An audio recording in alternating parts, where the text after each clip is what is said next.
নমস্কার, আপনারা দেখছেন কলকাতা টিভি ডিজিটাল আর আমি আপনাদের সঙ্গে নিমাই পান্ডা। সামনেই 2026-এর বিধানসভা নির্বাচন।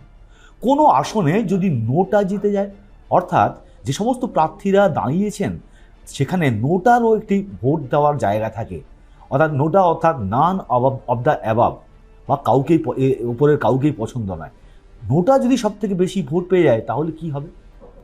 এই প্রশ্নটাই কিন্তু এখন ঘুরপাক খাচ্ছে এবং এখানে জানা উচিত যে নোটা কী এবং সেখানে যদি নোটা জিতে যায় তাহলে কি কি হতে পারে। প্রথমত হচ্ছে নোটা হচ্ছে যে অবশ্যই যে সামনে ভোট রয়েছে, চায় পে চর্চায় বাঙালি এই নিয়ে আলোচনা করবে তা তো হয় না। 2013 সালে সুপ্রিম কোর্টের নির্দেশে নোটা চালু হয়। উদ্দেশ্য হচ্ছে ভোটারদের প্রত্যাখ্যান করার অধিকার বা রাইট টু রিজেক্ট প্রদান করা এবং রাজনৈতিক দলগুলিকে সৎ প্রার্থী দাঁড় করাতে বাধ্য করা।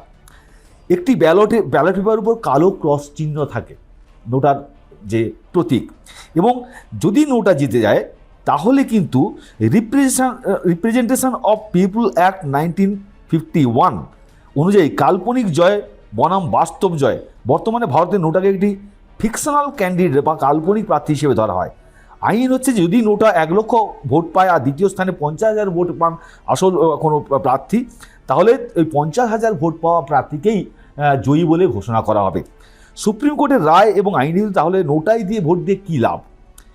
এখানে আসে যে PUCL বনাম ইউনিয়ন অফ ইন্ডিয়া এটি মামলা, যেটা 2013 মামলা প্রসঙ্গ। সুপ্রিম কোর্ট সাফ জানিয়ে দিয়েছিল নোটা ভোটারদের মনের ভাব প্রকাশের একটি মাধ্যম। তবে সাম্প্রতিক বছরগুলোতে মহারাষ্ট্র বা হরিয়ানার মতো রাজ্যে রাজ্যে নির্বাচন কমিশনের স্থানীয় নির্বাচনে পঞ্চায়েত ও পুরসভা নির্বাচনে সেখানে দেখা যাচ্ছে যে সেখানে নোটা জিতলে পুনরায় নির্বাচনের আদেশ দেওয়া হয়েছে, কিন্তু বিধানসভা বা লোকসভা ভোটের ক্ষেত্রে আবার পুনরায় নির্বাচনের কথা বলা হয়নি।